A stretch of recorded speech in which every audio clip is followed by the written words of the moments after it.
ਹੁਣ ਤੁਸੀਂ Punjabi radio USA ਨੂੰ ਆਪਣੇ ਫੋਨ ਨੰਬਰਾਂ ਤੋਂ ਸੁਣ ਸਕਦੇ ਹੋ, ਜਿਸ ਦੇ ਵਿੱਚ USA ਦੇ ਲਈ 832 551 5029, 8325515029 ਜਾਂ 605 475 6868, 6054756868।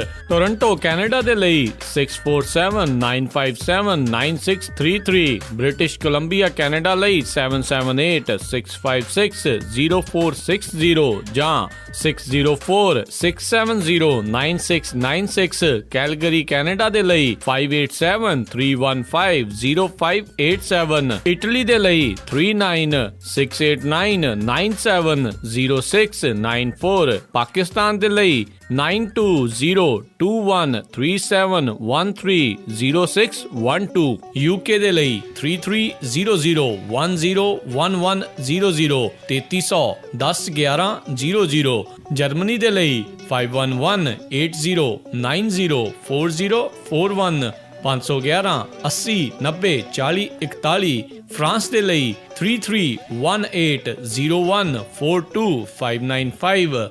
33180142 ਆਸਟ੍ਰੇਲੀਆ ਦੇ ਲਈ 612080805601, 612080805601। ਹੁਣ ਤੁਸੀਂ ਆਪਣੇ ਦੇਸ਼ਾਂ ਦੇ ਵਿੱਚੋਂ ਇਹਨਾਂ ਨੰਬਰਾਂ ਦੇ ਉੱਤੇ ਕਾਲ ਕਰਕੇ ਪੰਜਾਬੀ ਰੇਡੀਓ USA ਨੂੰ ਲਾਈਵ ਸੁਣ ਸਕਦੇ ਹੋ। ਇਸ ਦੇ ਨਾਲ ਹੀ ਤੁਸੀਂ ਖਬਰਾਂ, ਖਬਰ ਤੇ ਨਜ਼ਰ, ਸਿਹਤ ਸੰਭਾਲ ਦਾ ਪ੍ਰੋਗਰਾਮ, ਨਾਨ ਸਟਾਪ ਪੰਜਾਬੀ ਗੀਤ, ਗੁਰਬਾਣੀ ਰੇਡੀਓ, ਸ਼੍ਰੀ ਦਰਬਾਰ ਸਾਹਿਬ ਜੀ ਦੇ ਹੁਕਮਨਾਮਾ ਸਾਹਿਬ ਦੀ ਵਿਆਖਿਆ ਪੰਜਾਬੀ ਅਤੇ ਅੰਗਰੇਜ਼ੀ ਦੇ ਵਿੱਚ, ਵੱਖ-ਵੱਖ ਗੁਰੂ ਘਰਾਂ ਦਾ ਸਿੱਧਾ ਪ੍ਰਸਾਰਣ, ਇਹ ਸਾਰਾ ਕੁਝ ਇਹਨਾਂ ਨੰਬਰਾਂ ਤੇ ਡਾਇਲ ਕਰਕੇ ਸੁਣ ਸਕਦੇ ਹੋ, ਜਾਂ ਸਾਡੀ ਵੈਬਸਾਈਟ www.punjabiradiousa.com ਤੇ ਵੀ ਸੁਣ ਸਕਦੇ ਹੋ।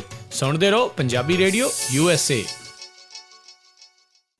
ਪੰਜਾਬੀ ਰੇਡੀਓ USA ਸੁਣ ਰਹੇ ਸਾਰੇ ਹੀ ਮਾਣਯੋਗ ਅਤੇ ਸਤਿਕਾਰਤ ਸਰੋਤਿਆਂ ਨੂੰ ਪੰਜਾਬੀ ਰੇਡੀਓ USA ਦੀ ਟੀਮ ਅਤੇ ਮੇਰੇ ਰਾਜਕਨਵੀਰ ਸਿੰਘ ਵੱਲੋਂ ਆਪ ਜੀ ਨੂੰ ਪ੍ਰੋਗਰਾਮ ਖਬਰ ਤੇ ਨਜ਼ਰ, ਉਸ ਦੇ ਵਿੱਚ ਨਿੱਘੀ ਜੀ ਆਇਆਂ ਨੂੰ। ਸਭ ਨੂੰ ਪਿਆਰ, ਸਤਿਕਾਰ, ਸਹਿਤ ਤੇ ਸਤਿ ਸ਼੍ਰੀ ਅਕਾਲ।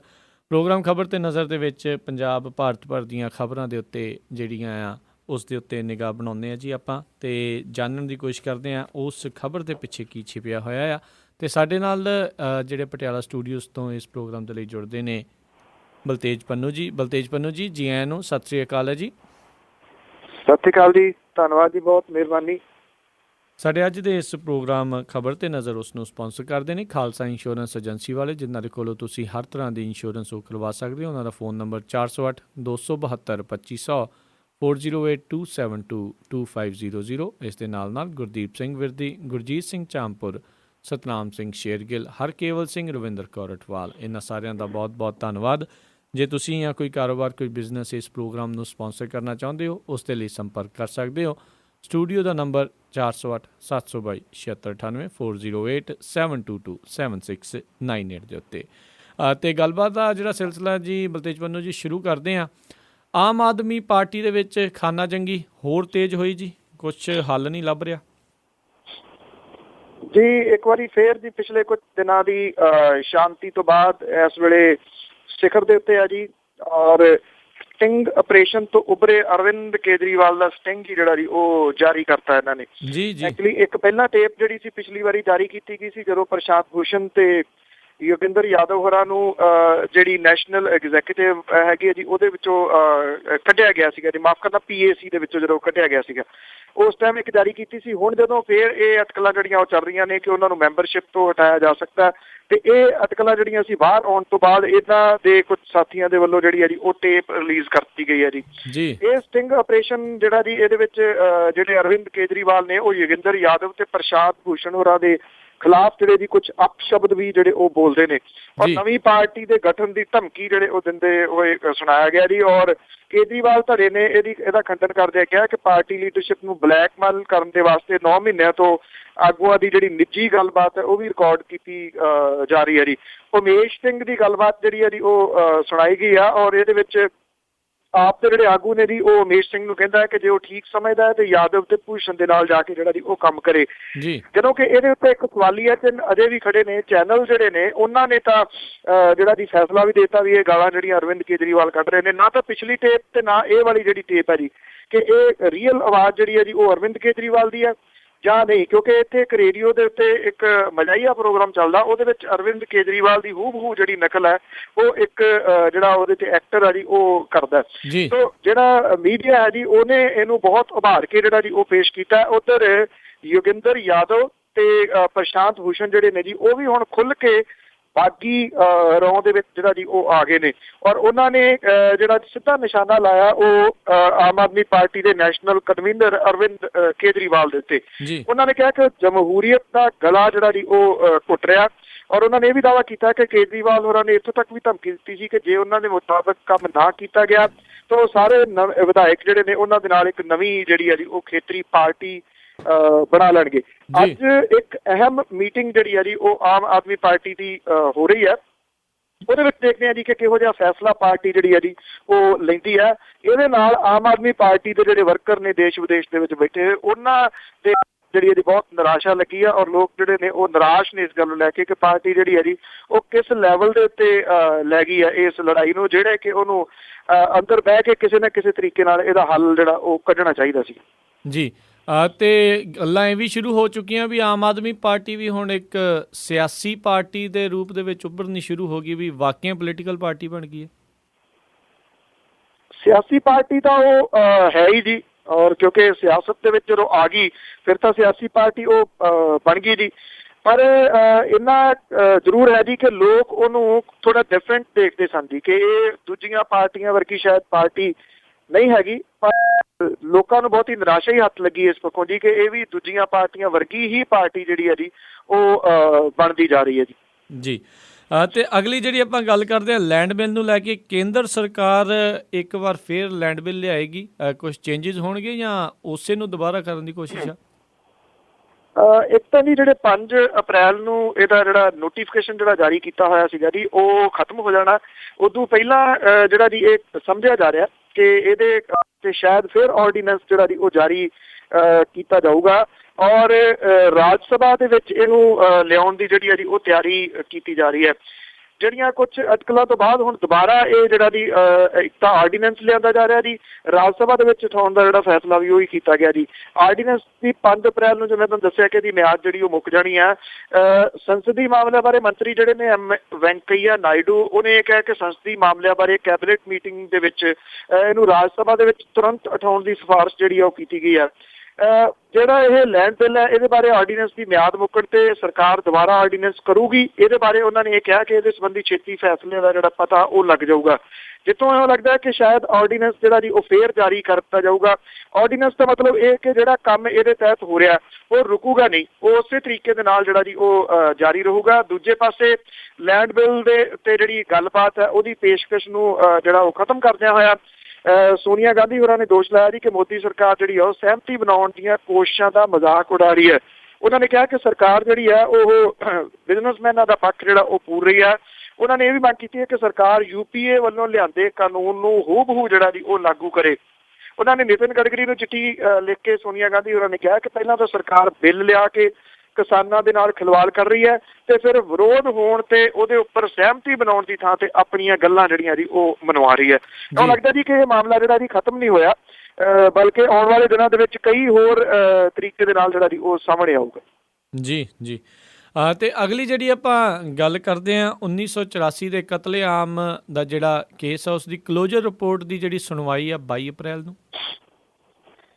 ਜੀ ਜਿਹੜਾ ਜਗਦੀਸ਼ ਟਾਈਟਲਰ ਦੇ ਵਿਰੁੱਧ ਸਿੱਖ ਕਤਲੇਆਮ ਦੇ ਨਾਲ ਸੰਬੰਧਿਤ ਜਿਹੜੀ CBI ਨੇ ਪਿਛਲੇ ਦਿਨਾਂ ਜੀ ਜਿਹੜਾ ਇਹਨੂੰ ਕਲੀਨ ਚਿੱਟ ਦੇਤੀ ਆ, ਉਹਦੀ ਕਲੋਜ਼ਰ ਰਿਪੋਰਟ ਦੇ ਬਾਰੇ ਸੁਣਵਾਈ ਜਿਹੜੀ ਹੈ ਜੀ ਉਹ ਦਿੱਲੀ ਦੀ ਅਦਾਲਤ ਨੇ 22 ਅਪ੍ਰੈਲ ਦੀ ਤਰੀਕ ਜਿਹੜੀ ਹੈ ਜੀ ਉਹ ਤੈਅ ਕੀਤੀ ਹੈ।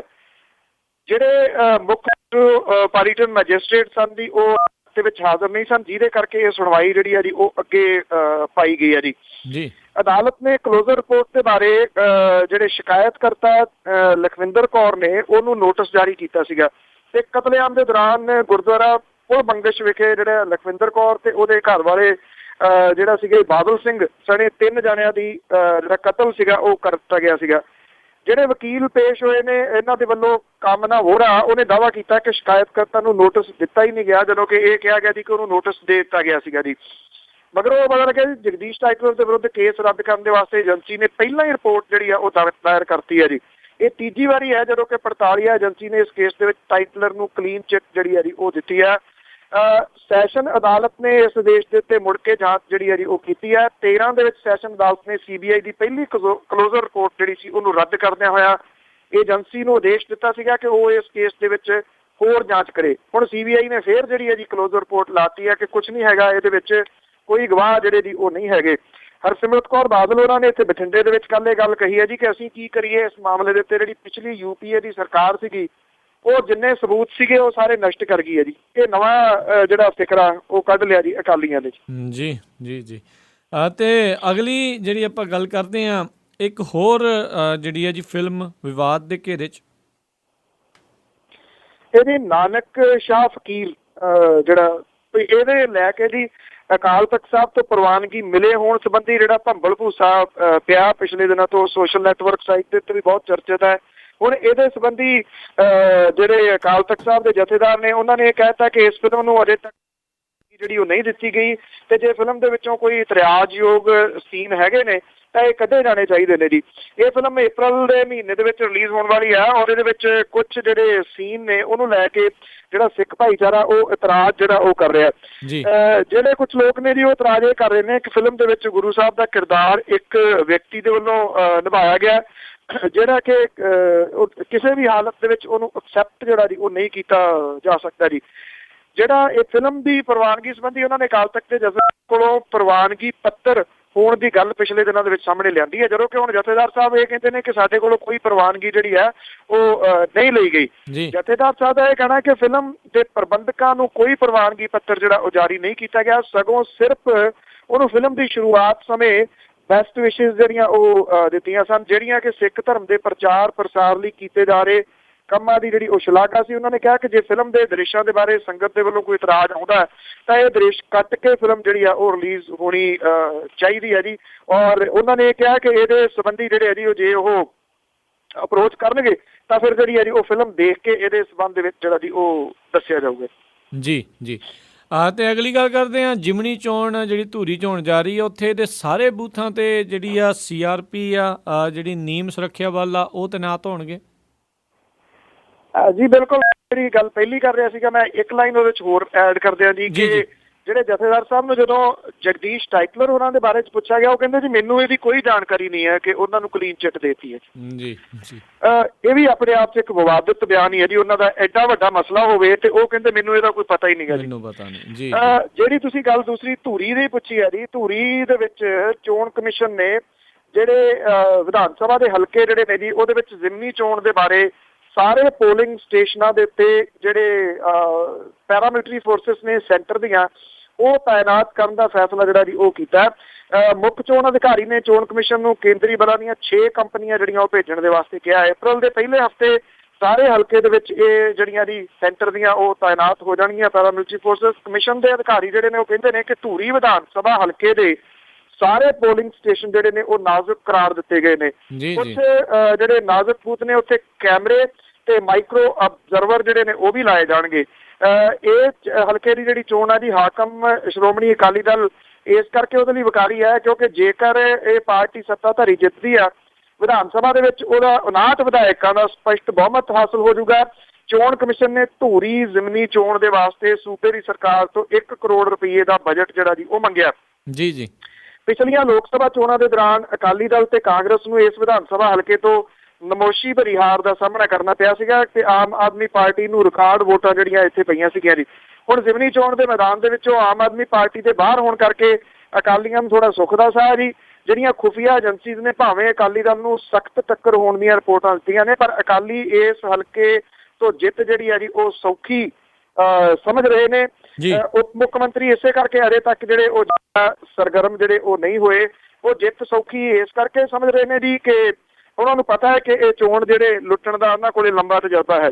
ਜੀ ਅਤੇ ਧੂਰੀ ਦੇ ਉੱਤੇ ਹੀ ਗੱਲ ਕਰਦੇ ਹੋਏ ਕਹਿੰਦੇ ਆ ਵੀ ਜਿਹੜੇ ਕਾਂਗਰਸ ਦੇ ਜਿਹੜੇ ਵੱਡੇ ਲੀਡਰ ਹੈਗੇ ਨੇ ਉਹ ਅਜੇ ਧੂਰੀ ਤੋਂ ਦੂਰ ਹੀ ਨੇ, ਸੀਨੀਅਰ ਲੀਡਰ ਅਜੇ ਅਸਲ ਦੇ ਵਿੱਚ ਸੀਨੀਅਰ ਲੀਡਰਸ਼ਿਪ ਜਿਹੜੀ ਹੈ ਜੀ ਉਹ ਦੋਨੋਂ ਹੀ ਦੂਰ ਹੈ। ਉਂਝ ਵੈਸੇ ਇਹ ਪਤਾ ਲੱਗਿਆ ਜੀ ਕਿ ਜਿਹੜਾ ਇੱਥੇ ਮੀਟਿੰਗ ਆ ਇੱਕ ਉਹ ਕਾਂਗਰਸ ਨੇ ਜ਼ਰੂਰ ਜਿਹੜੀ ਆ ਜੀ ਉਹ ਸੱਦੀ ਆ ਜੀ।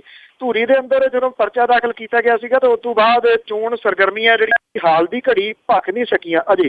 ਜਿਹੜੀ ਸੀਨੀਅਰ ਲੀਡਰਸ਼ਿਪ ਆ ਜੀ ਉਹ ਚੁੱਪ ਕਰਕੇ ਸਾਈਡ ਦੇ ਉੱਤੇ ਆ ਜੀ। ਜਿਹੜਾ ਚਰਚਾ ਲੋਕਾਂ ਦੇ ਵਿੱਚ ਵੱਡਾ ਚੱਲ ਰਿਹਾ ਨਾ ਜੀ ਉਹ ਇਹ ਚੱਲ ਰਿਹਾ ਕਿ ਧੂਰੀ ਦੇ ਵਿੱਚ ਜਿਹੜੇ ਅਸਤੀਫਾ ਦੇਣ ਵਾਲੇ ਨੇ ਅਰਵਿੰਦ ਖੰਨਾ, ਉਹ ਤਾਂ ਕੈਪਟਨ ਅਮਰਿੰਦਰ ਸਿੰਘ ਹੋਰਾਂ ਦੇ ਰਿਸ਼ਤੇਦਾਰ ਨੇ, ਬਹੁਤ ਨੇੜਲੇ ਰਿਸ਼ਤੇਦਾਰ ਨੇ ਔਰ ਖਾਸਮ ਖਾਸ ਨੇ। ਪਿਛਲੀਆਂ ਵਿਧਾਨ ਸਭਾ ਚੋਣਾਂ ਦੇ ਦੌਰਾਨ ਉਹੀ ਉਹਨਾਂ ਦੇ ਡਰਾਈਵਰ ਜਿਹੜੇ ਸੀਗੇ ਜੀ ਹਰ ਜਗ੍ਹਾ ਦੇ ਉੱਤੇ ਉਹੀ ਉਹਨਾਂ ਨੂੰ ਲੈ ਕੇ ਜਾਂਦੇ ਸੀਗੇ।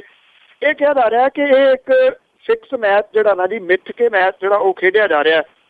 ਕੁਝ ਲੋਕ ਤਾਂ ਇਸ ਤਰ੍ਹਾਂ ਦੀਆਂ ਗੱਲਾਂ ਵੀ ਕਰਦੇ ਨੇ ਕਿ ਕੈਪਟਨ ਅਮਰਿੰਦਰ ਸਿੰਘ ਹੋਰਾਂ ਨੇ ਜਾਣਬੁੱਝ ਕੇ ਅਕਾਲੀ ਦਲ ਦੇ ਵਾਸਤੇ ਇਹ ਰਾਹ ਜਿਹੜਾ ਜੀ ਮੋਖਲਾ ਕੀਤਾ ਤਾਂ ਕਿ ਉਹਨਾਂ ਦੇ ਮੈਂਬਰ ਜਿਹੜੇ ਨੇ ਪੂਰੇ ਹੋ ਜਾਣ ਵਿਧਾਨ ਸਭਾ ਦੇ ਵਿੱਚ ਤੇ ਉਹਨਾਂ ਦੀ ਸਰਕਾਰ ਜਿਹੜੀ ਹੈ ਜੀ ਆਪਣੇ ਸਿਰ ਦੇ ਉੱਤੇ ਚੱਲ ਜੇ, ਫਿਰ ਉਹਨਾਂ ਨੂੰ ਬੀਜੇਪੀ ਦੀ ਜਿਹੜੀ ਹੈ ਜੀ ਉਹ ਲੋੜ ਨਾ ਹੋਵੇ। ਸੋ ਦੇਖਦੇ ਹਾਂ ਜੀ, ਬਾਕੀ ਅਜੇ ਦਿਨ ਪਏ ਨੇ ਕੁਝ ਕਿ ਜਿਹੜੇ ਇੱਥੇ ਕਾਂਗਰਸੀ ਜਿਹੜੀ ਲੀਡਰਸ਼ਿਪ ਹੈ ਜੀ ਉਹ ਕਦੋਂ ਕੁ ਤੱਕ ਜਿਹੜੀ ਹੈ ਜੀ ਇਹਦੇ ਵਿੱਚ ਆਉਂਦੀ ਹੈ ਧੂਰੀ ਦੇ ਵਿੱਚ। ਔਰ ਜਦੋਂ ਜਿਹੜੀ ਜੀ ਟੱਕਰ ਜਿਹੜੀ ਹੈ ਦੋਵਾਂ ਸਾਈਡਾਂ ਦੇ ਤੋਂ ਫਿਰ ਇੱਕ ਦੂਜੇ ਦੇ ਉੱਤੇ ਬਿਆਨਬਾਜ਼ੀ ਜਿਹੜੀ ਹੈ ਜੀ ਉਹ ਹੋਊਗੀ। ਕੁਝ ਕਾਂਗਰਸੀ ਆਗੂ ਜਿਹੜੇ ਨੇ ਉਹ ਇਹ ਵੀ ਕਹਿੰਦੇ ਨੇ ਕਿ ਜਿਹੜੇ ਵਿਅਕਤੀ ਨੂੰ ਕਾਂਗਰਸ ਪਾਰਟੀ ਨੇ ਆਪਣਾ ਸਮਰਥਨ ਦੇ ਕੇ ਟਿਕਟ ਦਿੱਤੀ ਹੈ ਹੁਣ ਤੱਕ ਉਹਦਾ ਪਿਛੋਕੜ ਜਿਹੜਾ ਜੀ ਉਹ ਸ਼੍ਰੋਮਣੀ ਅਕਾਲੀ ਦਲ ਦੇ ਨਾਲ ਸੰਬੰਧਿਤ ਰਿਹਾ। ਉਹਨਾਂ ਨੇ ਕਿਹਾ ਕਿ ਕਾਂਗਰਸ ਪਾਰਟੀ ਇੱਦਾਂ ਦੇ ਫੈਸਲੇ ਦੇ ਨਾਲ ਵਰਕਰਾਂ ਤੇ ਆਗੂਆਂ ਦੇ ਵਿੱਚ ਮਾਯੂਸੀ ਜਿਹੜੀ ਆ ਜੀ ਉਹ ਪੈਦਾ ਕਰ ਰਹੀ ਆ। ਦੋਵੇਂ ਧਿਰਾਂ ਜਿਹੜੀਆਂ ਨੇ ਇਹ ਵੀ ਕਹਿੰਦੀਆਂ ਨੇ, ਜਿਹੜੇ ਬਰਨਾਲਾ ਧਿਰਾ ਉਹ ਤਾਂ ਕਹਿੰਦੀ ਹੈ ਕਿ ਸਾਨੂੰ ਅਕਾਲੀਆਂ ਦੀਆਂ ਵੋਟਾਂ ਵੀ ਪੈਣਗੀਆਂ ਕਿਉਂਕਿ ਅਸੀਂ ਪਹਿਲਾਂ ਅਕਾਲੀ ਦਲ 'ਚ ਰਹੇ ਹਾਂ ਤੇ ਕਾਂਗਰਸ ਦੀਆਂ ਤਾਂ ਪੈਣਗੀਆਂ ਹੀ। ਦੂਜੇ ਪਾਸੇ ਅਕਾਲੀ ਦਲ ਬਾਦਲ ਵਾਲੇ ਇਹ ਸੋਚਦੇ ਆ ਕਿ ਅਕਾਲੀ ਵੋਟ ਜਿਹੜੀ ਹੈ ਜੀ ਟੁੱਟੂਗੀ ਬਰਨਾਲੇ ਧੜੇ ਦੇ ਨਾਲੋਂ ਤੇ ਉਹ ਅਕਾਲੀ ਦਲ ਜਿਹੜਾ ਜੀ ਉਹਦੇ ਹੱਕ ਦੇ ਵਿੱਚ ਪੈ ਸਕਦੀ ਆ। 11 ਅਪ੍ਰੈਲ ਨੂੰ ਹੋਣ ਜਾ ਰਹੀ ਜਿਹੜੀ ਇਹ ਬਾਈ ਇਲੈਕਸ਼ਨ ਹੈ ਇਹਦੇ 14 ਵਿੱਚੋਂ 12 ਉਮੀਦਵਾਰ ਜਿਹੜੇ ਨੇ ਜੀ ਉਹ ਰਹਿ ਗਏ ਨੇ।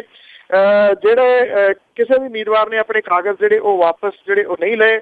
ਅਕਾਲੀ ਦਲ ਬਾਦਲ ਦੇ ਵੱਲੋਂ ਗੋਬਿੰਦ ਸਿੰਘ ਲੌਂਗੋਵਾਲ ਨੂੰ ਤੱਕੜੀ, ਕਾਂਗਰਸ ਪਾਰਟੀ ਤੋਂ ਸਿਮਰਪ੍ਰੀਤ ਸਿੰਘ ਨੂੰ ਪੰਜਾ, CPI ਤੋਂ ਸੁਖਦੇਵ ਰਾਮ ਆਸ਼ਿਕ ਨੂੰ ਸਿੱਟਾ ਤੇ ਦਾਤਰੀ, ਅਕਾਲੀ ਦਲ ਅੰਮ੍ਰਿਤਸਰ ਤੋਂ ਸੁਰਜੀਤ ਸਿੰਘ ਕਾਲਾਬੂਲਾ ਨੂੰ ਡਿਸ਼ ਐਂਟੀਨਾ, ਜੈ ਜਵਾਨ ਜੈ ਕਿਸਾਨ ਪਾਰਟੀ ਤੋਂ ਮਨਜੀਤ ਕੌਰ ਨੂੰ ਸਿਲਾਈ ਮਸ਼ੀਨ, ਸਰਬਜੀਤ ਸਿੰਘ ਆਜ਼ਾਦ ਨੂੰ ਮੰਜਾ, ਗੁਰਪ੍ਰੀਤ ਸਿੰਘ ਆਜ਼ਾਦ ਨੂੰ ਬੈਟਰੀ ਟਾਰਚ, ਗੁਰਮੀਤ ਸਿੰਘ ਆਜ਼ਾਦ ਨੂੰ ਕੈਮਰਾ, ਜ਼ੋਰਾ ਸਿੰਘ ਆਜ਼ਾਦ ਨੂੰ ਡੀਜ਼ਲ ਪੰਪ, ਵਿਕਰਮ ਕੁਮਾਰ ਆਜ਼ਾਦ ਜਿਹੜਾ ਜੀ ਉਹਨੂੰ ਚੱਪਲਾਂ, ਰਣਜੀਤ ਭਸੀਨ ਨੂੰ ਬਾਲਟੀ ਤੇ ਰਤਨ ਸਿੰਘ ਆਜ਼ਾਦ ਨੂੰ ਜਿਹੜਾ ਜੀ ਛਤਰੀ, ਇਹ ਚੋਣ ਨਿਸ਼ਾਨ ਐਲਾਟ ਕੀਤੇ ਗਏ ਨੇ। ਇਹਦੇ ਵਿੱਚ ਜਿਹੜਾ ਇੰਟਰਸਟਿੰਗ ਗੱਲ ਇਹ ਹੋਊਗੀ ਜੀ ਕਿ ਵਿਕਰਮ ਧਨੌਲਾ ਜਿਹੜੇ ਨੇ ਉਹਨਾਂ ਨੂੰ ਚੱਪਲ ਚੋਣ ਨਿਸ਼ਾਨ ਦਿੱਤਾ ਗਿਆ ਜੀ ਔਰ ਚੱਪਲ ਸੁੱਟ ਕੇ ਹੀ ਉਹ ਚਰਚਿਤ ਹੋਏ ਸਨ ਜੀ। ਚਰਚਿਤ ਹੋਏ ਸੀਗੇ ਜੀ ਜੀ ਜੀ ਬਿਲਕੁਲ।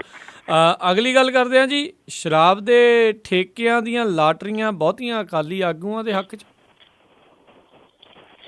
ਉਮੀਦ ਹੀ ਸੀਗੀ ਜੀ ਕਿ ਉਹਨਾਂ ਦੇ ਹੱਕ ਦੇ ਵਿੱਚ ਜਿਹੜੀਆਂ ਇਹ ਲਾਟਰੀਆਂ ਨਿਕਲਣੀਆਂ ਨੇ। ਮਾਲਵਾ ਖਿੱਤੇ ਦੇ ਵਿੱਚ ਸ਼ਰਾਬ ਦੇ ਠੇਕਿਆਂ ਦੇ ਕਈ ਜਿਹੜੇ ਵੱਡੇ ਤੋਪਾਂ ਨੇ ਜੀ ਉਹਨਾਂ ਦੇ ਦੋਵੇਂ ਹੱਥ ਲੱਡੂ ਰਹੇ ਨੇ। ਕੁਝ ਸਿਆਸੀ ਖਿਡਾਰੀ ਜਿਹੜੇ ਨੇ ਉਹ ਆਪਣਾ ਪੁਰਾਣਾ ਜਲਵਾ ਨਹੀਂ ਵਿਖਾ ਸਕੇ। ਜਿਹੜੀ ਅਰਜ਼ੀਆਂ ਜਿਹੜੀਆਂ ਦਿੱਤੀਆਂ ਗਈਆਂ ਸਨ ਵੱਡੀ ਗਿਣਤੀ ਦੇ ਵਿੱਚ ਆਗੂਆਂ ਦੇ ਵੱਲੋਂ, ਮਾਤੜ ਜਿਹੜੇ ਨੇ ਜਿਹੜੇ ਛੋਟੇ ਨੇ ਜੀ ਠੇਕੇਦਾਰ ਉਹ ਪਹਿਲਾਂ ਹੀ ਪਿੱਛੇ ਹਟ ਗਏ ਨੇ। ਕਿਸਾਨਾਂ ਦੇ ਭੇਡ ਦੇ ਵਿੱਚ ਜਿਹੜਾ ਜੀ ਉਹ ਕਿਹੜਾ ਆਊਗਾ। ਕੁਝ ਸਿਆਸੀ ਗਰੁੱਪਾਂ ਨੇ ਲੁਕਵੇਂ ਰੂਪ ਦੇ ਵਿੱਚ ਜਿਹੜਾ ਜੀ ਉਹ ਕਾਰੋਬਾਰ ਕੀਤਾ। ਬਦਨਾਮੀ ਦੇ ਡਰੋਂ ਨਵੀਆਂ ਕੰਪਨੀਆਂ ਬਣਾ ਕੇ ਸਿਆਸੀ ਲੋਕ ਸ਼ਰਾਬ ਦੇ ਠੇਕੇਦਾਰ ਦੇ ਵਿੱਚ ਕੁੱਦੇ ਨੇ ਜੀ। ਇਸ ਵਾਰ ਮਾਲਵੇ ਦੇ ਖੇਤਰ ਦੇ ਵਿੱਚ ਅਬੋਹਰ ਦੇ ਡੋਡਾ ਪਰਿਵਾਰ ਦੀ ਤੂਤੀ ਜਿਹੜੀ ਹੈ ਜੀ ਉਹ ਬੋਲੀ ਹੈ। ਇਹ ਕਿਹਾ ਜਾਂਦਾ ਜੀ ਕਿ ਜਿਹੜਾ ਡੋਡਾ ਪਰਿਵਾਰ ਹੈ ਇਹਦੀ ਅਸਲ ਦੇ ਵਿੱਚ ਅਬੋਹਰ ਦੇ ਵਿੱਚ ਜਿਹੜੀ ਡਿਊਟੀ ਆ ਉਹ ਅਕਾਲੀਆਂ ਨੇ ਇਹ ਲਾਈ ਹੋਈ ਹੈ ਕਿ BJP ਇੱਥੇ ਸਿਰ ਨਹੀਂ ਚੁੱਕਣੀ ਚਾਹੀਦੀ। ਤੇ ਜਿਹੜਾ ਡੋਡਾ ਪਰਿਵਾਰ ਹੈ ਜੀ ਉਹ ਇਹ ਕੰਮ ਬਾਖੂਬੀ ਨਿਭਾਉਂਦਾ ਵੀ ਰਿਹਾ ਪਿਛਲੇ ਸਮੇਂ ਤੋਂ। ਮਾਲਵੇ ਦੇ ਖੇਤਰ ਦੇ ਵਿੱਚ ਜਿਹੜਾ ਜੀ ਇਹ ਦੀਪ ਮਲਹੋਤਰਾ ਨੂੰ ਵੱਡਾ ਝਟਕਾ ਇਸ ਵਾਰੀ ਲੱਗਿਆ। ਸ਼ਿਵਲਾਲ ਡੋਡਾ ਅਬੋਹਰ ਤੋਂ ਅਕਾਲੀ ਦਲ ਦੇ ਹਲਕਾ ਇੰਚਾਰਜ ਵਜੋਂ ਵਿਚਰ ਰਹੇ ਨੇ। ਬਠਿੰਡੇ ਜ਼ਿਲ੍ਹੇ ਦੇ ਵਿੱਚ 7 ਸਰਕਲਾਂ ਦੀ ਲਾਟਰੀ ਜਿਹੜੀ ਹੈ ਜੀ ਉਹ ਠੇਕਿਆਂ ਦੀ ਅਲਾਟਮੈਂਟ ਹੋਈ ਹੈ ਔਰ ਇਹ ਪਤਾ ਲੱਗਾ ਜੀ ਕਿ ਬਹੁਤੇ ਜਿਹੜੇ ਠੇਕੇ ਨੇ ਉਹ ਡੋਡਾ ਪਰਿਵਾਰ ਨੂੰ ਗਏ ਨੇ ਜੀ। ਬਠਿੰਡਾ ਜ਼ਿਲ੍ਹੇ ਦੇ ਵਿੱਚ ਸ਼ਿਵਲਾਲ ਡੋਡਾ ਤੇ ਮਹਿਤਾ ਗਰੁੱਪ ਦੀ ਹਿੱਸੇਦਾਰੀਆਂ ਵਾਲੀਆਂ ਜਿਹੜੀਆਂ ਫਰਮਾਂ ਨੇ ਉਹ ਕਾਬਜ਼ ਹੋ ਗਈਆਂ ਨੇ। 12 ਦੇ ਵਿੱਚ ਹੋਈਆਂ ਅਸੈਂਬਲੀ ਚੋਣਾਂ ਦੇ ਦੌਰਾਨ ਹਾਰਨ ਵਾਲੀ ਅਕਾਲੀ ਆਗੂ ਦੀ ਨੂੰਹ ਜਸਕਿੰਦਰ ਕੌਰ ਨੂੰ ਇਸ ਵਾਰੀ 131 ਸ਼ਰਾਬ ਦੇ ਠੇਕਿਆਂ ਨੂੰ ਉਹ ਚੜਾਊਗੀ ਜੀ ਔਰ ਉਹਨੂੰ ਬਠਿੰਡਾ ਤੇ ਮੌੜ ਸਰਕਲ ਦੇ ਠੇਕਿਆਂ ਦੀ ਲਾਟਰੀ ਜਿਹੜੀ ਹੈ ਜੀ ਉਹ ਨਿਕਲੀ ਹੈ। ਸ਼ਿਵਲਾਲ ਡੋਡਾ ਦੀ ਕੰਪਨੀ ਗਗਨ ਡਿਸਟਿਲਰੀਜ਼ ਜਿਹੜੀ ਹੈ ਜੀ ਉਹਨੂੰ ਬਠਿੰਡਾ ਸਰਕਲ ਦੀ ਲਾਟਰੀ ਨਿਕਲੀ ਹੈ ਜੀ। ਗੋਪਾਲ ਵਾਈਨਸ ਇਹ ਵੀ ਇਹਨਾਂ ਦੀ ਹੋਈ ਹੈ ਜੀ ਬਠਿੰਡੇ ਦੀ, ਇਹ ਵੀ ਰਾਮਾ ਸਰਕਲ ਦੇ ਠੇਕੇ ਜਿਹੜੇ ਨੇ ਇਹਨਾਂ ਨੂੰ ਮਿਲੇ ਨੇ। ਸੋ ਡੋਡਾ ਕੰਪਨੀ ਜਿਹੜੀ ਹੈ ਜੀ ਉਹ ਭਾਰੀ ਹੋ ਗਈ ਹੈ। ਡੋਡੇ ਜਿਹੜੇ ਨੇ ਜੀ ਉਹ ਹੁਣ ਸ਼ਰਾਬ ਵੇਚਣਗੇ ਜੀ ਜੀ। ਅਗਲੀ ਜਿਹੜੀ ਆਪਾਂ ਗੱਲ ਕਰਦੇ ਹਾਂ, ਭੋਲੇ ਨੂੰ ਪੰਜਾਬ ਪੁਲਿਸ ਜਿਹੜੀ ਹੈ AC ਕਾਰ 'ਚ ਬਿਠਾ ਕੇ ਲਿਆਈ, ਮਿਹਰਬਾਨੀਆਂ ਬੜੀਆਂ ਹੋ ਰਹੀਆਂ ਉੱਤੇ, ਕੀ ਚੱਲ ਰਿਹਾ ਜੀ ਇਸ ਦੇ ਪਿੱਛੇ? ਬਿਲਕੁਲ ਜੀ, ਇਸ ਵੇਲੇ ਕੁਝ ਨਵਾਂ ਹੀ ਜਿਹੜਾ ਜੀ ਹੋ ਰਿਹਾ, ਸ਼ਾਇਦ ਇਹ ਉਸੇ ਇੱਕ ਕੜੀ ਦਾ ਪਾਰਟ ਹੈ ਜੀ, ਜਿਹਦੇ ਤਹਿਤ ਇਨਫੋਰਸਮੈਂਟ ਡਾਇਰੈਕਟੋਰੇਟ ਦੇ ਜਿਹੜੇ ਹੈ ਨੇ ਜੀ ਨਿਰੰਜਨ ਸਿੰਘ ਹੁਰੀ, ਉਹਨਾਂ ਦਾ ਤਬਾਦਲਾ ਕੀਤਾ ਗਿਆ ਸੀ ਔਰ ਇਹ ਤਬਾਦਲੇ ਦਾ ਕੇਸ ਜਿਹੜਾ ਜੀ ਅਦਾਲਤ ਦੇ ਵਿੱਚ ਚੱਲ ਰਿਹਾ। ਦੂਜਾ ਬੈਂਚ ਹੈ ਜੀ ਜਿਹੜਾ ਮੁੱਕਰ ਗਿਆ, ਹੁਣ ਤੀਜੇ ਕੋਲੇ ਜਿਹੜਾ ਜੀ ਇਹ ਮਾਮਲਾ ਜਾਊਗਾ। ਪਹਿਲਾਂ ਜੱਜ ਜਿਹੜੇ ਸਨ ਉਹ ਇਹ ਕਹਿ ਗਏ ਸਨ ਕਿ ਅਸੀਂ ਨਹੀਂ ਇਹਦੀ ਸੁਣਵਾਈ ਕਰਨੀ, ਦੂਜੇ ਬੈਂਚ ਨੂੰ ਦੇ ਦਿਓ। ਦੂਜਾ ਵੀ ਕੱਲ ਮੁੱਕਰ ਗਿਆ ਜੀ, ਉਹਨੇ ਵੀ ਕਿਹਾ ਅਸੀਂ ਇਸ ਮਾਮਲੇ ਦੀ ਸੁਣਵਾਈ ਨਹੀਂ ਕਰਨੀ। ਹੁਣ ਅਗਲੇ ਬੈਂਚ ਦੇ ਕੋਲੇ ਜਿਹੜਾ ਜੀ ਉਹ ਜਾਊਗਾ ਔਰ ਇਹ ਵੀ ਪਤਾ ਲੱਗਾ ਕਿ ਜਿਹੜੀ ਈਡੀ ਹੈ ਉਹਨੇ ਅਦਾਲਤ ਦੇ ਵਿੱਚ ਲਿਖ ਕੇ ਦੇ ਦਿੱਤਾ ਜੀ ਕਿ ਜਿਹੜੇ ਅਸੀਂ ਬਦਲੀ ਕਰਕੇ ਆਫੀਸਰ ਲਿਆਂਦੇ ਸੀ ਉਹਨਾਂ ਨੇ ਆਪਣੇ ਅਹੁਦੇ ਜਿਹੜੇ ਨੇ ਜਲੰਧਰ ਦੇ ਵਿੱਚ ਸੰਭਾਲ ਲਏ ਨੇ। ਹਾਲਾਂਕਿ ਨਿਰੰਜਨ ਸਿੰਘ ਉਹਨਾਂ ਦੀ ਜਿਹੜੀ ਬਦਲੀ ਹੈ ਉਹ ਅਜੇ ਉਹ ਜਿਉਂ ਦੀ ਤਿਉਂ ਉਹਦੇ ਉੱਤੇ ਰੋਕ ਜਿਹੜੀ ਹੈ ਜੀ ਉਹ ਰਹੂਗੀ। ਇਹਦੀ ਸੁਣਵਾਈ ਜਿਹੜੀ ਹੈ ਜੀ ਹੁਣ ਸੋਮਵਾਰ ਨੂੰ ਹੋਊਗੀ। ਸੋ ਇਹ ਜਿਹੜਾ ਭੋਲੇ ਵਾਲਾ ਮਾਮਲਾ, ਜਗਦੀਸ਼ ਭੋਲੇ ਵਾਲਾ, ਇਹ ਵੀ ਲੱਗਦਾ ਜੀ ਕਿ ਕਿਤੇ ਨਾ ਕਿਤੇ ਹੁਣ ਇਹਦੇ ਵਿੱਚ ਬਹੁਤ ਕੁਝ ਬਦਲ ਰਿਹਾ। ਉਹ ਜਗਦੀਸ਼ ਭੋਲਾ ਜਿਹਨੂੰ ਕਿ ਪਹਿਲਾਂ ਜਿਹੜੇ ਤਰੀਕੇ ਦੇ ਨਾਲ ਲਿਆਂਦਾ ਜਾਂਦਾ ਸੀ ਹੁਣ ਬਿਲਕੁਲ ਡਿਫਰੈਂਟ ਤਰੀਕੇ ਦੇ ਨਾਲ ਲਿਆਂਦਾ ਗਿਆ। ਉਹਨੂੰ ਇੱਕ ਥਾਣੇਦਾਰ ਦੀ ਜਿਹੜੀ ਏਸੀ ਕਾਰ ਹੈ ਉਹਦੇ ਵਿੱਚ ਬਿਠਾ ਕੇ ਲਿਆਂਦਾ ਗਿਆ। ਜਿੰਨੀ ਦੇਰ ਤੱਕ ਅਦਾਲਤ ਦੇ ਵਿੱਚ ਉਹਨੂੰ ਆਵਾਜ਼ ਨਹੀਂ ਪਈ ਉਹਨੂੰ ਏਸੀ ਦੇ ਵਿੱਚ ਬਿਠਾਈ ਰੱਖਿਆ ਤਾਂ ਕਿ ਉਹਨੂੰ ਗਰਮੀ ਜਿਹੜੀ ਆ ਉਹ ਨਾ ਲੱਗੇ। ਕਨਸੂਆਂ ਤਾਂ ਅੰਦਰਲੀਆਂ ਜਿਹੜੀਆਂ ਕਈ ਕੁਝ ਹੋਰ ਜਿਹੜੀਆਂ ਉਹ ਦੱਸੀ ਜਾਂਦੀਆਂ ਨੇ, ਜਿਹੜੀ ਰਿਐਲਿਟੀ ਆਉਣ ਵਾਲੇ ਦਿਨਾਂ ਦੇ ਵਿੱਚ ਤੁਹਾਡੇ ਸਾਹਮਣੇ ਕੁਝ ਵੱਡੇ ਰੂਪ ਦੇ ਵਿੱਚ ਸਾਹਮਣੇ ਆਊਗੀ। ਕੀ ਹੋਊਗੀ ਜੀ ਇਹਦੇ ਵਾਸਤੇ ਥੋੜਾ ਇੰਤਜ਼ਾਰ ਹੀ ਕਰੋ ਜੀ। ਅਤੇ ਜਿਹੜਾ ਤੁਸੀਂ ਦੱਸਿਆ ਵੀ ਜਿਹੜੀ ਬੈਂਚ ਆ ਉਹ ਮਨਾ ਕਰੀ ਜਾ ਰਹੀ ਆ, ਕੀ ਇਹ ਇੱਕ ਆਮ ਹੀ ਚੀਜ਼ ਆ ਜਾਂ ਇਹ ਸਿਰਫ ਇਹੋ ਜਿਹੇ ਸਪੈਸ਼ਲ ਕੇਸਾਂ 'ਚ ਹੀ ਹੁੰਦਾ ਹੈ? ਨਹੀਂ, ਆਮ ਨਹੀਂ ਹੁੰਦਾ ਜੀ। ਇਹ ਆਮ ਤਾਂ ਬਹੁਤ ਘੱਟ ਹੈ ਜੀ ਕਿ ਜਿਹੜੇ ਜੱਜ ਨੇ ਇੱਦਾਂ ਉਹ ਸੁਣਵਾਈ ਜਿਹੜੀ ਆ ਉਹ ਨਾ ਕਰਨ। ਇਹ ਖਾਸ ਹੀ ਤੁਸੀਂ ਕਹਿ ਲਓ ਜੀ ਉਹਨਾਂ ਦੇ ਉੱਤੇ ਪ੍ਰੈਸ਼ਰ, ਅੰਡਰ ਪ੍ਰੈਸ਼ਰ ਜਿਹੜਾ ਜੀ ਉਹਨੂੰ, ਕਿਉਂਕਿ ਇਹਨੂੰ ਉਲਝਾਇਆ ਜਾ ਰਿਹਾ ਜੀ ਇਸ ਸਭ ਕਾਸੇ ਨੂੰ ਔਰ ਇਹਨੂੰ ਉਲਝਾਉਣ ਦੇ ਵਿੱਚ ਕਾਫੀ ਹੱਦ ਤੱਕ ਜਿਹੜਾ ਜੀ ਉਹ ਸਫਲ ਹੋ ਗਈ ਹੈ ਜਿਹੜੀ ਮੌਜੂਦਾ ਪੰਜਾਬ ਸਰਕਾਰ ਤੇ ਇਹਦੇ ਨਾਲ ਨਾਲ ਜਿਹੜੀ ਸੈਂਟਰ ਦੀ ਸਰਕਾਰ। ਦੇਖੋ ਇਹ ਜਿਵੇਂ ਮੈਂ ਦੋ ਤਿੰਨ ਗੱਲਾਂ ਦੱਸੀਆਂ ਨੇ, ਇਹ ਉਹਦਾ ਹੀ ਇੱਕ ਪਾਰਟ ਹੈ ਕਿ ਨਰਿੰਦਰ ਮੋਦੀ ਹੋਰੀ ਇੱਥੇ ਆਉਣ, ਜਿਹੜੇ ਪਹਿਲਾਂ ਰੇਡੀਓ ਦੇ ਉੱਤੇ ਬੋਲਦੇ ਸਨ ਕਿ ਜੀ ਮਨ ਕੀ ਬਾਤ ਦੇ ਵਿੱਚ ਕਿ ਪੰਜਾਬ ਨੂੰ ਨਸ਼ੇ ਖਾ ਗਏ ਔਰ ਉਸ ਏਰੀਏ ਦੇ ਵਿੱਚ ਆਉਣ ਜਿਹੜਾ ਕਿ ਨਸ਼ਿਆਂ ਤੋਂ ਬਹੁਤ ਜ਼ਿਆਦਾ ਜਿਹੜਾ ਜੀ ਉਹ ਅਫੈਕਟਡ ਹੈ। ਔਰ ਤੀਸਰੀ ਜਿਹੜੀ ਗੱਲ ਜੀ ਕਿ ਉਹ ਸ਼ਹੀਦਾਂ ਦੇ ਦਿਨ ਦੇ ਉੱਤੇ ਆਉਣ ਤੇ ਨਸ਼ੇ ਦੇ ਸੰਬੰਧ ਦੇ ਵਿੱਚ ਉਹ ਗੱਲ ਹੀ ਨਾ ਕਰਨ। ਇਹ ਉਹਦਾ ਹੀ ਪਾਰਟ ਹੈ ਜਿਹੜਾ ਅੰਦਰ ਖਾਤੇ ਇਹਨਾਂ ਦੇ ਨਾਲ ਸਮਝੌਤਾ ਜਿਹੜਾ ਹੋ ਗਿਆ, ਕਿਉਂਕਿ ਲੈਂਡ ਬਿੱਲ ਪਾਸ ਕਰਾਉਣ ਦੇ ਵਾਸਤੇ ਸੈਂਟਰ ਦੀ ਸਰਕਾਰ ਕਿਸੇ ਵੀ ਹੱਦ ਤੱਕ ਜਾ ਸਕਦੀ ਹੈ ਤੇ ਉਹਦੇ ਵਾਸਤੇ ਉਹ ਹੁੰਦਾ ਜੀ ਕਿ ਜਦੋਂ ਇੱਕ ਤਾਂ ਹੁੰਦਾ ਵੀ ਕਿਸੇ ਦਾ ਜ਼ਮੀਰ ਵਿਕਾਊ ਨਹੀਂ, ਇੱਕ ਉਹ ਹੁੰਦਾ ਜਿਹੜਾ ਝੋਲੇ 'ਚ ਹੀ ਪਾਈ ਫਿਰਦੇ ਨੇ ਵੀ ਹੈ ਕੋਈ ਖਰੀਦਦਾਰ। ਜੀ ਬਿਲਕੁਲ। ਤੇ ਅਗਲੀ ਜਿਹੜੀ ਗੱਲ ਕਰਦੇ ਹਾਂ, ਹੋਂਦ ਚਿੱਲੜ ਦੀ ਜਿਹੜੀ ਰਿਪੋਰਟ ਆ ਇਸ ਟਾਈਮ ਮੁੱਖ ਮੰਤਰੀ ਹਰਿਆਣਾ ਉਹਨਾਂ ਦੇ ਟੇਬਲ ਤੇ ਜੀ। ਰਵਾੜੀ ਜ਼ਿਲ੍ਹੇ ਦੇ ਵਿੱਚ 1984 ਦੇ ਵਿੱਚ ਕਤਲ ਕੀਤੇ ਗਏ 32 ਸਿੱਖਾਂ ਦੇ ਮਾਮਲੇ ਦੀ ਜਾਂਚ ਦੇ ਵਾਸਤੇ ਹਰਿਆਣਾ ਸਰਕਾਰ ਦੇ ਵੱਲੋਂ ਗਠਿਤ ਕੀਤਾ ਗਿਆ ਇੱਕ ਮੈਂਬਰੀ ਕਮਿਸ਼ਨ ਜਿਹੜਾ ਜੀ ਉਹਦੇ TP ਗਰਗ ਜਿਹੜੇ ਜੱਜ ਨੇ ਸਾਬਕਾ, ਉਹਨਾਂ ਨੇ ਸੂਬੇ ਦੇ ਮੁੱਖ ਮੰਤਰੀ ਮਨੋਹਰ ਲਾਲ ਖੱਟਰ ਹੋਰਾਂ ਨੂੰ ਆਪਣੀ ਰਿਪੋਰਟ ਜਿਹੜੀ ਹੈ ਜੀ ਉਹ ਦੇ ਦਿੱਤੀ ਹੈ ਜੀ। ਕਮਿਸ਼ਨ ਨੇ ਹੋਰ ਚਿੱਲੜ ਪਿੰਡ ਦੇ ਮਾਰੇ ਗਏ 31 ਸਿੱਖਾਂ ਦੇ ਪਰਿਵਾਰਾਂ ਨੂੰ 20 ਲੱਖ ਰੁਪਏ ਦੇਣ, ਕਤਲੇਆਮ ਦੇ ਵਿੱਚ ਮਾਰੇ ਗਏ ਗੁਰਦਾਸਪੁਰ ਜ਼ਿਲ੍ਹੇ ਦੇ ਇੱਕ ਫੌਜੀ ਇੰਦਰਜੀਤ ਸਿੰਘ ਦੀ ਵਿਧਵਾ ਨੂੰ 25 ਲੱਖ ਰੁਪਏ ਦੇਣ ਦੀ ਸਿਫਾਰਿਸ਼ ਜਿਹੜੀ ਹੈ ਜੀ ਉਹ ਕੀਤੀ ਹੈ।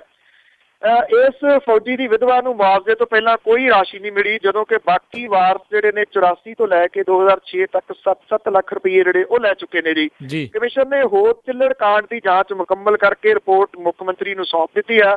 ਇਹਦੇ ਵਿੱਚ ਗੁੜਗਾਉਂ ਤੇ ਪਟੌਦੀ ਦੇ ਵਿੱਚ ਮਾਰੇ ਗਏ ਸਿੱਖਾਂ ਤੇ ਹੋਰ ਨੁਕਸਾਨ ਦੀ ਜਾਂਚ ਰਿਪੋਰਟ ਬਾਅਦ ਦੇ ਵਿੱਚ ਸੌਂਪੀ ਜਾਊਗੀ। ਇਸ ਜਾਂਚ ਨੂੰ ਪੂਰਾ ਕਰਨ ਦੇ ਵਾਸਤੇ ਕਮਿਸ਼ਨ ਦੀ ਮਿਆਦ ਦੇ ਵਿੱਚ 6 ਮਹੀਨੇ ਲਈ ਵਾਧਾ ਜਿਹੜਾ ਜੀ ਉਹ ਕੀਤਾ ਗਿਆ। ਕੁੱਲ ਇਹਦੇ ਵਿੱਚ 36 ਪਟੀਸ਼ਨਰ ਨੇ, 36 ਜਿਨ੍ਹਾਂ ਨੂੰ ਜਾਇਦਾਦ ਤੇ ਨੁਕਸਾਨ ਦੇ ਵਾਸਤੇ 5 ਲੱਖ ਰੁਪਏ ਦਿੱਤੇ ਜਾਣਗੇ। ਅਧਿਕਾਰੀਆਂ ਦੀ ਸਹਿਮਤੀ ਦੇ ਨਾਲ ਗੁਰਦੁਆਰਿਆਂ, ਜੰਝ ਘਰਾਂ ਤੇ ਪਿੰਡ ਦੇ ਵਿੱਚ ਹੋਰ ਜਿਹੜੇ ਧਾਰਮਿਕ ਸਥਾਨ ਬਣਾਉਣ ਲਈ 5-5 ਲੱਖ ਰੁਪਏ ਦੀ ਰਕਮ ਦਿੱਤੀ ਜਾਊਗੀ ਤਾਂ ਕਿ ਖੋਦ ਪਿੰਡ ਦੇ ਲੋਕ ਕੋਈ ਧਾਰਮਿਕ ਸਥਾਨ ਜਾਂ ਯਾਦਗਾਰ ਜਿਹੜੀ ਹੈ ਜੀ ਉਹ ਬਣਾ ਸਕਣ। 5 ਲੱਖ ਦੇ ਨਾਲ ਕਿਹੜੀ ਯਾਦਗਾਰ ਬਣੂਗੀ ਇਹ ਨਹੀਂ ਕਮਿਸ਼ਨ ਨੇ ਦੱਸਿਆ ਜੀ। ਕਮਿਸ਼ਨ ਨੇ ਕਤਲੇਆਮ ਦੇ ਜ਼ਖਮੀ ਹੋਏ 5 ਵਿਅਕਤੀਆਂ ਨੂੰ 1-1 ਲੱਖ ਰੁਪਏ ਦੇਣ ਦਾ ਜਿਹੜਾ ਜੀ ਉਹ ਫੈਸਲਾ ਕੀਤਾ। ਇਸ ਤੋਂ ਇਲਾਵਾ ਇੱਕ ਵਾਰ ਸਤਪਾਲ ਨੂੰ 50 ਲੱਖ ਰੁਪਏ ਦਿੱਤੇ ਜਾਣਗੇ, ਜਿਹਦੇ ਪਰਿਵਾਰ ਦੇ 5 ਜੀ ਜਿਹੜੇ ਆ ਜੀ ਇਹਦੇ ਵਿੱਚ ਮਾਰੇ ਗਏ ਸਨ ਜੀ। ਅਤੇ ਕੱਲ ਜੰਮੂ ਕਸ਼ਮੀਰ ਦੇ ਵਿੱਚ ਵਿਧਾਨ ਸਭਾ 'ਚ ਕਾਫੀ ਚੰਗਾ ਹੰਗਾਮਾ ਹੋਇਆ।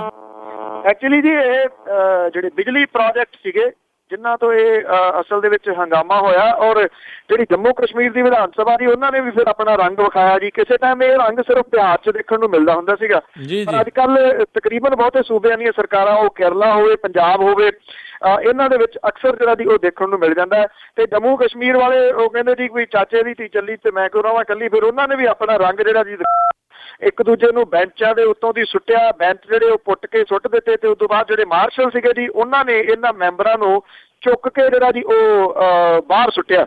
ਸੋ ਇਹ ਪਹਿਲਾਂ ਤਾਂ ਹੁੰਦਾ ਸੀ ਨਾ ਜੀ ਜਿਹੜੀ ਪਾਰਲੀਮਾਨੀ ਲੈਂਗੁਏਜ ਹੈ, ਸੋ ਇਹ ਹੁਣ ਪਾਰਲੀਮਾਨੀ ਸੀਨ ਜਿਹੜੇ ਨੇ ਨਾ ਉਹ ਸਾਹਮਣੇ ਆਉਣੇ ਸ਼ੁਰੂ ਹੋ ਗਏ ਨੇ। ਜੀ ਬਿਲਕੁਲ, ਇਸ ਦੇ ਉੱਤੇ ਵੀ ਮੈਨੂੰ ਲੱਗਦਾ ਜਲਦ ਮੂਵੀ ਬਣਾਉਣੀ ਚਾਹੀਦੀ ਆ ਤੇ ਉਹ ਸ਼ਾਇਦ ਪਾਸ ਵੀ ਨਹੀਂ ਕਰਨਗੇ, ਬੈਨ ਪਹਿਲਾਂ ਹੀ ਲਾ ਦੇਣਾ ਉਹਨਾਂ ਨੇ। ਤੇ ਸਰੋਤਿਓ, ਇਹ ਸੀਗੀਆਂ ਸਾਡੀਆਂ ਅੱਜ ਦੀਆਂ ਕੁਝ ਖਬਰਾਂ ਜਿਨ੍ਹਾਂ ਦੇ ਉੱਤੇ ਆਪਾਂ ਗੱਲਬਾਤ ਕਰ ਰਹੇ ਸੀਗੇ। ਤੇ ਬਲਤੇਜ ਪੰਨੂ ਜੀ, ਜਾਣ ਦਾ ਵੇਲਾ ਹੋ ਗਿਆ, ਪਰ ਜਾਣ ਤੋਂ ਪਹਿਲਾਂ ਅੱਜਨਾਮਾ ਜੀ ਕਿ ਲਾਰਾ ਜਾਟਾਂ ਨੂੰ ਮੋਦੀ ਨੇ ਜਦੋਂ ਲਾਇਆ, ਲੰਮੀ ਦੂਰ ਲਈ ਰੱਖ ਲਈ ਅੱਖ ਮੀਆਂ ਜੀ। ਲਾਰਾ ਜਾਟਾਂ ਨੂੰ ਮੋਦੀ ਨੇ ਜਦੋਂ ਲਾਇਆ, ਲੰਮੀ ਦੂਰ ਲਈ ਰੱਖ ਲਈ ਅੱਖ ਮੀਆਂ, ਕਹਿੰਦਾ ਕਰੂੰ ਜਾਟਾਂ ਦੀ ਮਦਦ ਸਾਰੀ, ਕੋਸ਼ਿਸ਼ ਕਰੂੰ ਮੈਂ ਤੁਸਾਂ ਲਈ ਲੱਖ ਮੀਆਂ ਜੀ। ਪਿਆ ਭੂਮੀ ਕਾਨੂੰਨ ਦਾ ਬਿੱਲ ਫਸਿਆ, ਪੈਰੀ ਕਈ ਥਾਂ ਮਾਰਨੀ ਝੱਖ ਮੀਆਂ, ਹੱਥਾਂ ਵਿੱਚ ਜੇ ਆਉਣ ਇਹ ਜੱਟ ਆਗੂ, ਕਰ ਲੈ ਜਾਣਗੇ ਬਾਕੀ ਤੋਂ ਵੱਖ ਮੀਆਂ ਜੀ। ਜਿਹੜੇ ਜਾਟਾਂ ਦਾ ਪਹਿਲਾਂ ਵਿਰੋਧ ਕੀਤਾ, ਸੁਪਨਾ ਉਹਨਾਂ ਨੂੰ ਲੱਗਾ ਵਿਖਾਉਣ ਮੋਦੀ ਜੀ। ਜਿਹੜੇ ਜਾਟਾਂ ਦਾ ਪਹਿਲਾਂ ਵਿਰੋਧ ਕੀਤਾ, ਸੁਪਨਾ ਉਹਨਾਂ ਨੂੰ ਲੱਗਾ ਵਿਖਾਉਣ ਮੋਦੀ, ਰਾਜਨੀਤੀ ਲਈ ਉਹਨਾਂ ਨੂੰ ਵਰਤ ਕੇ ਵੀ ਪੱਲੇ ਕੱਖ ਨਹੀਂ ਲੱਗਾ ਹੈ ਪਾਉਣ ਮੋਦੀ। ਜੀ ਬਹੁਤ ਬਹੁਤ ਤੁਹਾਡਾ ਧੰਨਵਾਦ ਬਲਤੇਜ ਪੰਨੂ ਜੀ, ਤੁਸੀਂ ਸਾਡੇ ਨਾਲ ਜੁੜੇ, ਇਹਨਾਂ ਖਬਰਾਂ ਦੇ ਬਾਰੇ ਸਾਨੂੰ ਜਾਣਕਾਰੀ ਦਿੱਤੀ। ਅਗਲੇ ਬੁਲੇਟਿਨ ਤੱਕ ਲਈ ਤੁਹਾਡਾ ਬਹੁਤ ਬਹੁਤ ਧੰਨਵਾਦ। ਸਤਿ ਸ਼੍ਰੀ ਅਕਾਲ। ਧੰਨਵਾਦ ਜੀ, ਬਹੁਤ ਮਿਹਰਬਾਨੀ। ਸਤਿ ਸ਼੍ਰੀ ਅਕਾਲ। ਦੱਸੋ ਤੇ ਸੁਣ ਰਹੇ ਸੀ ਜੀ ਆਪਾਂ ਪ੍ਰੋਗਰਾਮ ਖਬਰ ਤੇ ਨਜ਼ਰ। ਅੱਜ ਦਾ ਪ੍ਰੋਗਰਾਮ ਇੱਥੇ ਹੀ ਹੁਣ ਸਮਾਪਤ ਹੁੰਦਾ ਆ। ਅਗਲੇ ਬੁਲੇਟਿਨ ਤੱਕ ਲਈ ਮੈਨੂੰ ਰਾਜਕਨਵੀਰ ਸਿੰਘ ਨੂੰ ਵੀ ਇਜਾਜ਼ਤ ਦਿਓ। ਮੇਰੇ ਵੱਲੋਂ ਵੀ ਆਪ ਸਭ ਨੂੰ ਬਹੁਤ ਪਿਆਰ ਸਤਿਕਾਰ ਸਹਿਤ ਦੋਨੋਂ ਹੱਥ ਜੋੜ ਕੇ ਨਿੱਘੀ ਜਿਹੀ ਸਤਿ ਸ਼੍ਰੀ ਅਕਾਲ। ਜਿਉਂਦੇ ਵਸਦੇ ਰਹੋ, ਹੱਸਦੇ ਖੇਲਦੇ ਰਹੋ ਤੇ ਸੁਣਦੇ ਰਹੋ ਜੀ ਪੰਜਾਬੀ ਰੇਡੀਓ USA।